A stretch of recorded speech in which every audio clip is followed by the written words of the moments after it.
અમેરિકામાં બધું જ હોવા છતાંય અમુક ઇન્ડિયન્સ પર્સનલ લાઈફમાં ચાલતા ઇશ્યુઝને કારણે એટલા બધા ડિસ્ટર્બ થઈ જતા હોય છે કે તેમના હાથે ક્યારેક ન થવાનું થઈ જાય છે અને તેની સજા આખી જિંદગી ભોગવવાની આવે છે.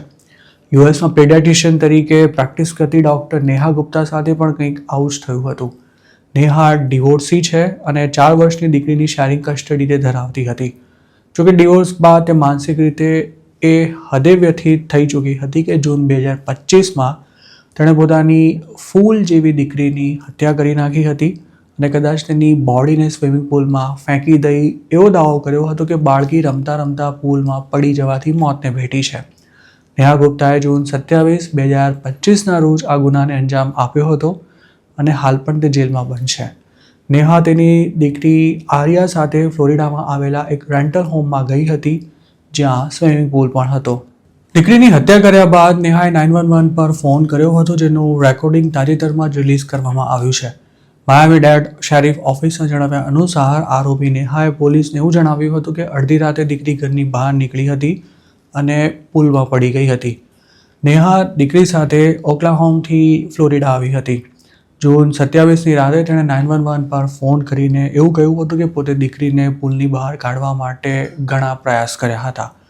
તે સૂઈ રહી હતી ત્યારે જ કોઈ અવાજ સાંભળતા ઉઠી ગઈ હતી અને ઘરની બહાર નીકળી ત્યારે બાળકી પુલમાં પડી હતી તેવું જણાવતા નેહાએ 911 પર એવી વાત કરી હતી કે પોતે સ્વિમિંગ ન જાણતી હોવાથી દીકરીને બચાવવા માટે પુલની અંદર જઈ શકે તેમ નથી. નેહાની આ વાત સાંભળી ડિસ્પેચર એટલે કે 911 પર વાત કરનાર ઓપરેટરે તેને એવો સવાલ કર્યો હતો કે શું આસપાસ મદદ કરી શકે તેવું કોઈ છે.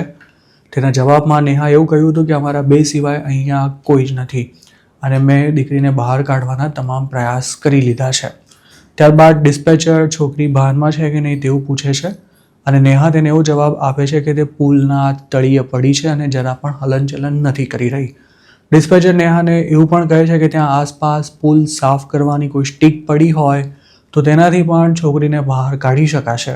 છેલ્લે ડિસ્પેચર એવું પણ જણાવે છે કે પેરામેડિક્સની ટીમ લોકેશન પર પહોંચી રહી છે પરંતુ તે પહેલાં તેણે જ છોકરીને ગમે તેમ કરીને પુલમાંથી બહાર કાઢવી પડશે. થોડી સેકન્ડો માટે ચૂપ થઈ ગયેલી નેહા પોતાને સ્ટિક મળી ગઈ હોવાનું કહે છે પણ છોકરી જરાય નથી હલી રહી તેવામાં પોતે શું કરી શકે તેવો સવાલ પણ પૂછે છે. ડિસ્પેચર તેને એવું પૂછે છે કે છોકરી કેટલી ઊંડાઈ પર છે, 3 ફીટ કે પછી 6 ફીટ. ત્યારે નેહા એવું જણાવે છે કે તે કદાચ 9 ફીટની ઊંડાઈ પર છે. ત્યારબાદ નેહા પુલમાં એન્ટર થઈ હોય તેવો અવાજ સંભળાય છે અને તે જ વખતે પોલીસ ઓફિસર્સ ત્યાં આવી પહોંચે છે. તેઓ છોકરીને પુલમાંથી બહાર કાઢે છે પરંતુ ત્યાં સુધીમાં તેનું મોત થઈ ગયું હોય છે. આ ઘટના બાદ નેહા ઓક્લાહોમા પાછી ચાલી જાય છે કારણ કે તે વખતે આ મામલો અકસ્માતે મૃત્યુનો હતો પણ નેહાએ જ દીકરીને મારીને પુલમાં ફેંકી દીધી હોવાના પુરાવા મળતા તેને માયામી લાવીને મર્ડર ચાર્જમાં અરેસ્ટ કરવામાં આવે છે. હાલ તેના પર 2nd ડિગ્રી મર્ડર ચાર્જ લગાવાયો છે. અરેસ્ટ વોરંટમાં જણાવાયા અનુસાર છોકરીની ઓટોપ્સી દરમિયાન તેના ફેફસામાંથી પાણી નહોતું મળી આવ્યું. મતલબ કે તે પુલમાં પડી તે પહેલાં જ તેનું મોત થઈ ચૂક્યું હતું. જોકે 37 વર્ષની નેહાએ દીકરીની હત્યા કરી હોવાનો ગુનો સ્વીકારવાનો ઇનકાર કરી દીધો છે. હાલ તે જેલમાં જ છે. તેને બોન્ડ પર છોડવાનો પણ ઇનકાર કરી દેવાયો છે અને આ કેસની ટ્રાયલ ડેટ હજુ સુધી ફિક્સ નથી થઈ.